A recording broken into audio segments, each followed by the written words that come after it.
Edwin Dorsey is the author of the Bear Cave newsletter, which is a weekly report that keeps investors informed of the latest events in the short-selling world. Edwin researches everything from the newest activist short campaigns to releasing his own research on potentially fraudulent companies himself. His most recent work revolves around the sketchy accounting of private equity giant Vista Equity Partners, as well as some related party transactions of its CEO, Robert Smith.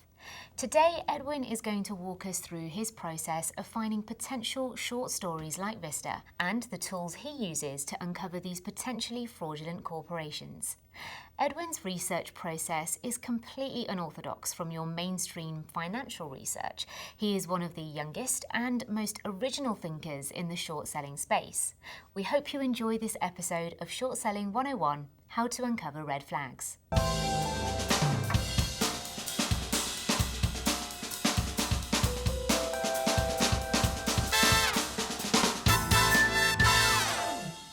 I'm Edwin Dorsey. I write a newsletter called The Bear Cave. It's a newsletter to follow what's going on in the short world. And every week I kind of chronicle new activist campaigns, interesting SEC enforcement actions, and anything I think that's suspicious going on at large public companies. One of my favorite ways to come up with ideas for potential short ideas is by looking at SEC comment letters. These are letters the Office of Corporate Finance, Division of Corporate Finance, sends public companies to scrutinize their financials to an extra degree, and they're made public on the Edgar database with usually about a 30-day delay after an issue is resolved. There's thousands of these sent every year to public companies, and what I do is I go on Edgar and I'll just search through them chronologically. Most of them have no serious issues, but every once in a while you'll find a letter where the SEC is really applying a high level of scrutiny to a company, and they might follow up 2 or 3 times with the company on an issue. For me, that's usually a good sign that this company might be worth looking into more. I'll also look at management turnover. If a company has a lot of resignations or has had like 4 different CFOs in the past 5 years, that's a sign you might want to look into something. Another thing I do is I often do screens for auditors to see what large public companies are using an auditor that's probably not fit to be auditing them. So if there's a $10 billion company that isn't using a Big Four auditor, or a $2 billion company that's using an auditor that doesn't really audit any other large companies, that can be a sign something's worth looking into. And the final way is just by talking to people and hearing if there's any companies that are doing wrong in the world or hurting consumers, and maybe even looking for lawsuits against companies that are particularly salacious. So my favorite example of a company that I looked into is a company called Care.com. Care.com is the largest babysitting platform, was the largest babysitting platform in the US. And I first heard of them because my friend was a babysitter on the platform and had a really bad experience. And after that, I started looking into the company. First, I went on Pacer to check lawsuits against the company. And I noticed right away there were 4 or 5 lawsuits against this company called Care.com. And the lawsuits were pretty bad. And they were alleging that Care.com wasn't vetting the babysitters, even though they claimed to be vetting the babysitters on the platform. Then, to test the site's safety, I tried to sign up as a fake babysitter using the name Harvey Weinstein and a photo of Harvey Weinstein. And to my surprise, the site approved me, even though they said they were vetting babysitters and they wouldn't allow anyone using a fake identity to get on. And that was a pretty big red flag. Then I started digging through local news media reports of any time a Care.com babysitter had been involved in a bad incident, and it turned out there were a lot of times where Care.com claimed to be vetting someone, but then a parent would find out that their babysitter from the platform had a DUI or a drug arrest, just a few months prior, and somehow Care.com wasn't catching that. And then what I do when I'm more interested in a company is I file lots of FOIA requests and public record requests for consumer complaints. So Care.com was based in the state of Massachusetts. So then I filed a public records request to the Massachusetts Attorney General for consumer complaints against Care.com.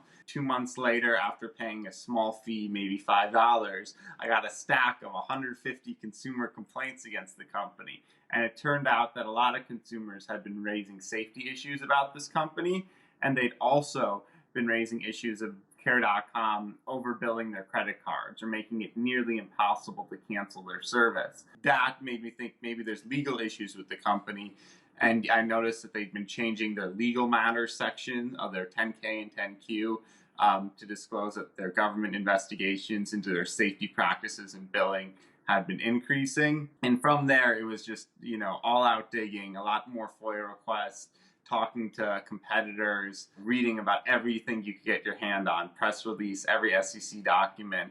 And ultimately, I came to the conclusion the company was inflating their user metrics, was not doing the safety checks they claimed to be doing, and was going to have a lot of legal issues down the road. And that's what kind of convinced me to blow the whistle a little and start publishing on them and recommending them as a stock to bet against. Most analysts are focused a lot on the numbers and the quarter-to-quarter movements of a company.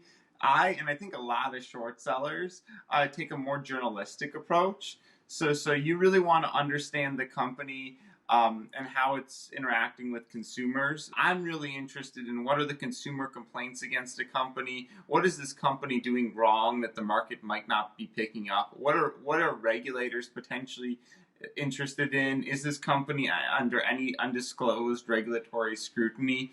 Because oftentimes through FOIA and public record requests, you can find that companies have had a lot of correspondence with the state attorney general, or a state attorney general has been asking companies to refund consumers, even though a company might not be disclosing that in their 10K or 10Q. Is you're looking for what's going wrong.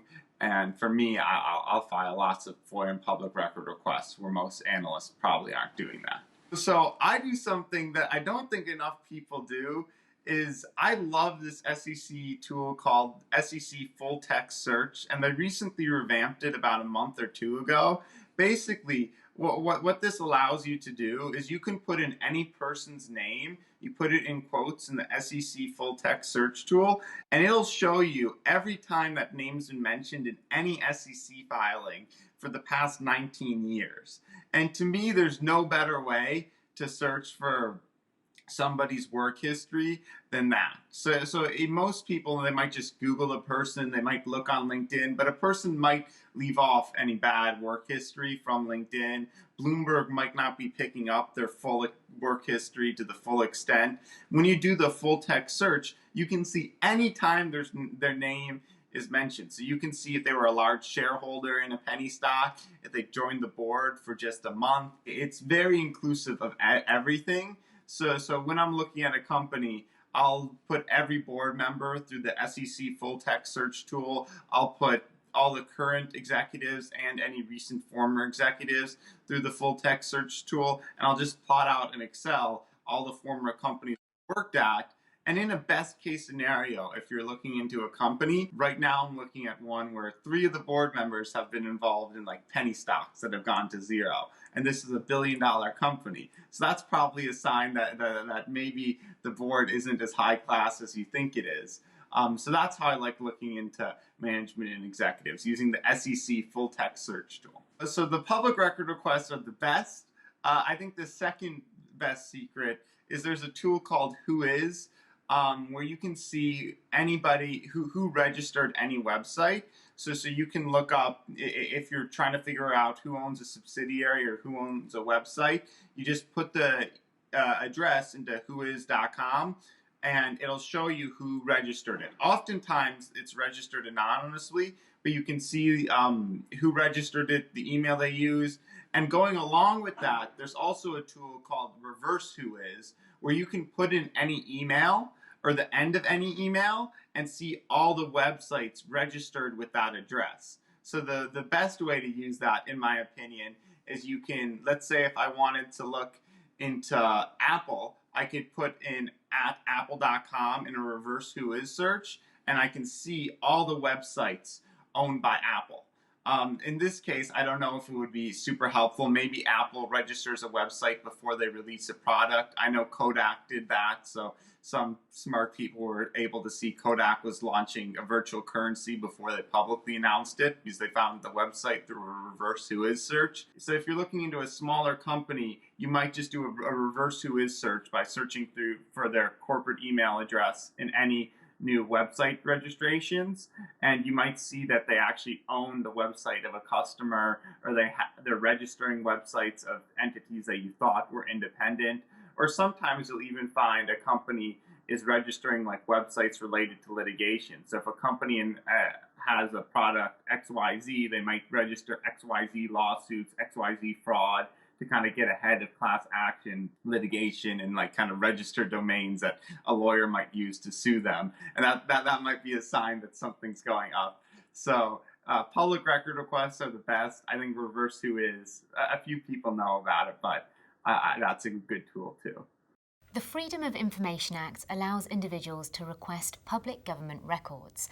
Your average hedge fund analyst goes to the Federal Trade Commission to understand the formal complaints against potential companies. Edwin found a niche in going to the state level of government, where he files public record requests to the state attorney generals, whose turnaround time is way faster than the federal level. Oftentimes you can read primary letters and understand whether a company is paying repeated fines and restitution. This is one of the easiest ways to see if a company is cutting corners or potentially doing something nefarious. For idea generation, Edwin uses Twitter and reads other investor research as a major tool to cast a wide net. From there, Edwin siphons out those ideas by checking management turnover, which is a major red flag that the company is in a precarious position. The process snowballs when the auditor is rather obscure and unknown. These are just one set of tools an investor can leverage in their process of short selling, but finding new ideas to short is one of the hardest tasks in a pool of thousands of stocks.